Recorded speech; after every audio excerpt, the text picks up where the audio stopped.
and confirmation. The commissioner nominees include Omowumi Isaac, Olukayode Ajulo, Razak Obe, Pastor Manuel Igbason, Akiwumi Sowore, and Oseni Oyeneye. The governor has also appointed 3 special advisors: Olubenga Omole, Special Advisor on Information and Strategy; Olamide Falano, Special Advisor on Gender Affairs; and Alabi Johnson, Special Advisor on Energy. Their appointment, we understand, was contained in a statement issued by the Chief Press Secretary to the Governor, Ebenezer Adenio.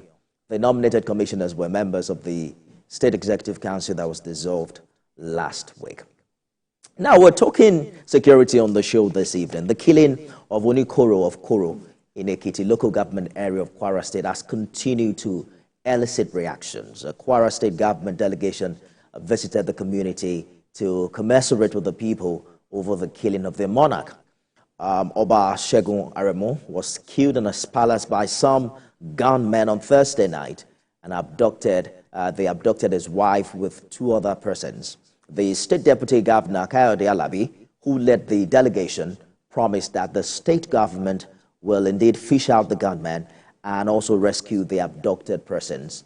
Speaking with journalists, an elder in the community, one Mr. Ruben Iye, said the gunmen had been threatening them for a long time now before Thursday's palace attack. He confirmed that 1 person has since regained freedom, while the queen and 1 girl are still in captivity. The kidnappers are yet to establish contact with the family. I assure you, we had a chat last night. I can assure you, it's determined to do everything in his power to talk to the president and also make sure we arrest him, to make sure it doesn't happen again. And I can assure you, we are everywhere. I don't want to divulge some of the things we are doing for obvious reasons, but be sure that we're doing a lot, and before long, the long arm of the law. It happened that this is how they ended. I mean, they come out with all their threats. For a long time, they have not allowed us even to farm. Some people that came from afar to farm around here, we are sent away by them that they should. So they have been threatening us, and this is the peak of their threat. You can join the conversation right now on X using the hashtag Beyond 100 Days. Remember to tag at TVC News NG and at Nifemi Oguntoye. Joining me live from our Abuja studios, policy analyst Malcolm Osehan, for more on this development. Mr. Osehan, thank you for joining us on the program. Close to 1,700 people, we are told, have been abducted within the 8 months of this administration, and that's according to the Civil Society Joint Action Group. The current situation now has been described as a kidnapping epidemic. Is it clear what is responsible for this challenge? Hello, Nifemi. Thank you for having me, and thank you for the opportunity to exchange. Well, Nifemi, if government knows the man that sells orange across your street, if government's aware of the woman that sells banana with a child across your street, if government can tell when these people came to Abuja or Lagos in your case, if government can track who they stay with, when they leave the house, or not, basically whenever they came to Abuja, who they stay with, and when they are leaving and what they are doing, government can easily, track crimes. So I think it's a case of identity. Who are these people? So when you're watching the movies or or TV shows, sometimes you notice that when thieves or armed robbers break into a home or banking hall, the first thing they try to make sure is that they cover their face, because by the time they can be identified, it's a strong lead for law enforcement agency. But the thing with Nigeria now currently is that these people, is the audacity for them to go, kidnap, rob, and do all these things that they do without even covering their face, because they know that you can't track them. You can't tie them to anything. You can't really, you don't know where they stay. So they come with their face. Recently, good policing was done, and recently, and they were, suspects were apprehended, I think, earlier this year, I'm not certain. Thieves broke into a home and they tried to get, to cause harm and all of those things, but the CCTV camera helps in the case, and then the police could apprehend these people because they could be identified. Now, I don't know how long it took the police, but the truth is, I'm certain that because somebody could find out and say that, oh, this is this person, that's why. The major cause, I think, root cause analysis for all of these things will be that government doesn't know who is who. Plate numbers of cars, you don't even know who's driving which car. You can't tie everything. You can't tie to somebody, to a person, or all these things. So I think the main issue is identity. If you have a central database, Indeed. Hello? I hear you clearly. And, the idea of having NIN, BVN, and what have you, I've also called to mind the question of whether or not we've been able to centralize all this information. But, some would say insecurity is also tied to weak local governance, corruption, limited government presence, and even lack of rule of law. But what role do you think the current economic situation is playing in all of this, particularly the endemic challenge of poverty? As poverty, you mentioned poverty. So you see, crime can be tied to poverty. Crime can be tied to poverty and hunger. A hungry man is an angry man. So, and with the numbers, 133 million people that are multidimensionally poor, that's enough to scare everybody. So you have people that of different dimensions that are, hungry at one point. So it means they are angry at one point, and so they'll do everything, every means to feed. What I'm saying is that government can actually leverage on technology to solve these problems. Central, even if it's the name that's the unique identifier, the BVN is doing its part in the banking sector, but government needs to centralize these things, need to centralize data. Everybody has to be tied to something where you could track people. Kidnappers are calling people, and you can still track them. They're using their credit cards, and you can still track them. And if you have 103 million people that are multidimensionally poor, I don't know. I don't think what is going on should actually surprise us. But the good thing is that the government, this administration, has actually, positioned itself by prioritizing, ICT and prioritizing poverty alleviation. They went ahead to rename the ministry by also including poverty alleviation, the first goal on the SDG. So there's a lead there. There are intentions, good intentions, but you cannot truly alleviate poverty if you are not in the lives of these 133 people. And the only way you can be in their lives, is to leverage on technology, where government is omnipresent. Find a way to track disbursement disbursement of financial aids, loans or grants. Find a way to track and manage distribution of palliative, non-monetary palliative, monetary palliative, whatever form. Find a way to track and manage the proportion of men, women, and children's progression out of poverty. So government has to find a way to be in their lives, and leveraging on technology. E-government is for me the preferred answer. And interestingly, we seem to be paying a lot of money, or rather using a lot of our resources for the issue of insecurity. Perhaps the largest chunk of the. Can you say that again? I was saying that perhaps the largest chunk of the 2024 budget is going into the issue of security. But how do you explain that the military and other security agencies have been able to decimate insurgency to an extent in the Northeast, but kidnapping and other form of crimes are now on the increase in other parts of the country?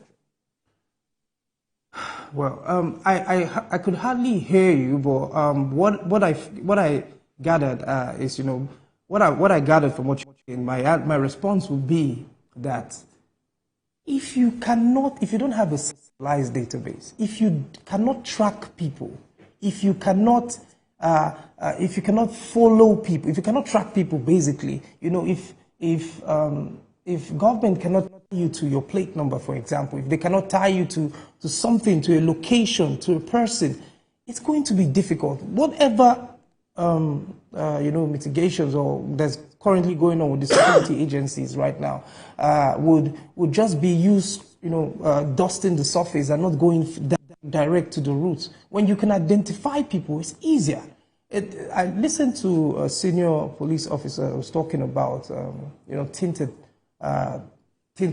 cars as part of the issues. But I'm here thinking, how does that even contribute? Some people like their privacy. Some people don't want so much sun in the car. But what should matter is the plate number. I listened to a few testimonies, you know, of people that victims that, you know, survivors of these incidents of probably one chance, and most of when they complain are in the day, you know, and nobody would enter an along vehicle that is tinted. So these cars are actually not tinted. These cars are this robbery or one chance happens in the day. So if it happens in the day and they go around picking one person after the other, pressing the head of the victim under the car, then tinted is not the issue.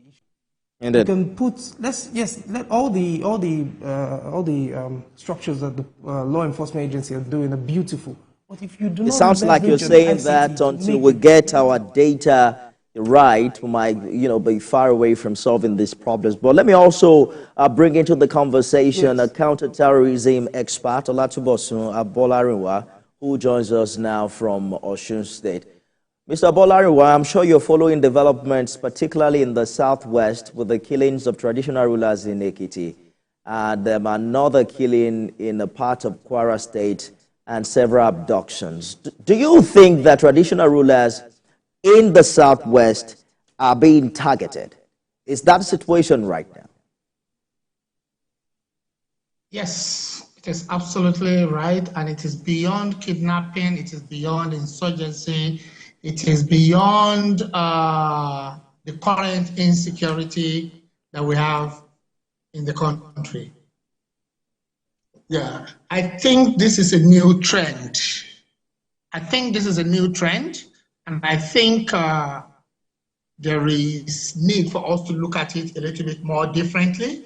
The attack on traditional ruler is something new. I think there was a letter purportedly written by some group of criminals that is going to happen, something is going to happen in Southwest. The letter was dated the 24th, and we were all trying to see how we can dismiss this letter. But by 5 days later, this started happening. Attack on traditional ruler, to me, is a new affront to destabilize the country, because it's like asking for a major war. We don't joke with our traditional rulers like that.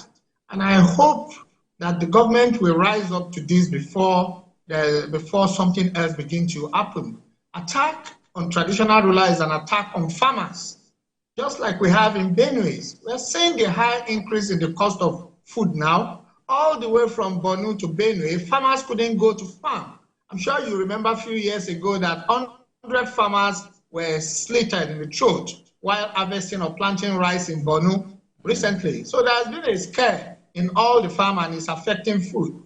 I don't see vehicles conveying food all the way from the north to the southwest or southeast being attacked as such that we can say. So we know the group of people that are doing it. They are already asking for ransom. So it's like trying to take the battle to another place to further destabilize the country. And I think, in my personal opinion, that this particular one targeting traditional rulers, this is about 3 in the last 72 hours, needs to be nipped in the bud.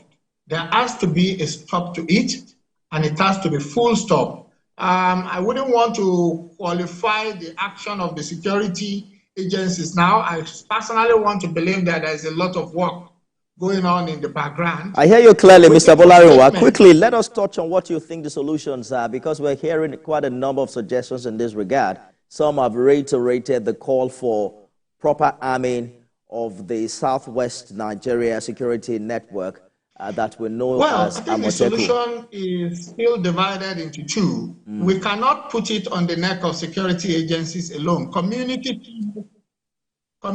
too needs to really rise up to be more vigilant. All boundaries of community need to be well manned. All the bushes that we are living alone now, you cannot go to any part of the Southwest and encroach on anybody's land. The Omonile will rise up. How come we are having bandits entering our bush, staying for days, kidnapping and keeping people in our bush, and we don't see any Omonile or the owner of the land raising alarm to the government?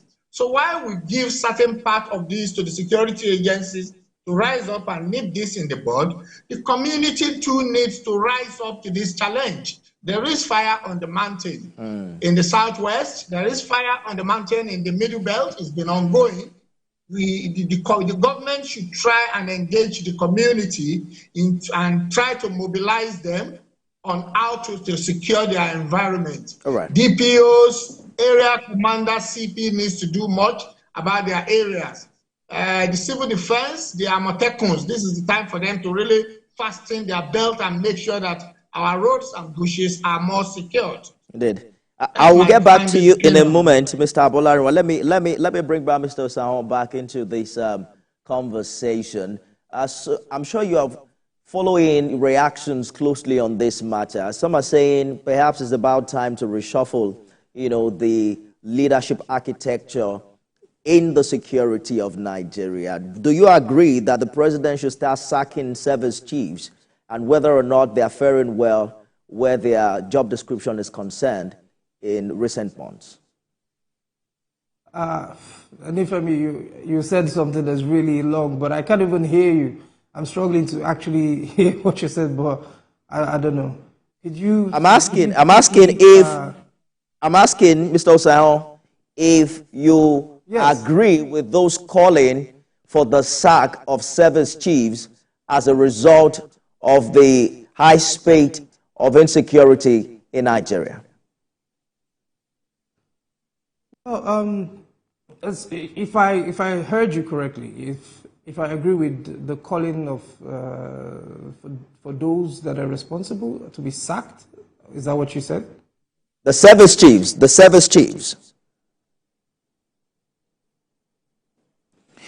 Well, probably we have to work on that connection and get back to Mr. Sound. Let me bring back Mr. Abolariwa. What do you make of that call? Some are saying, you know what, reshuffle, people who are at the ends of affairs where security is concerned.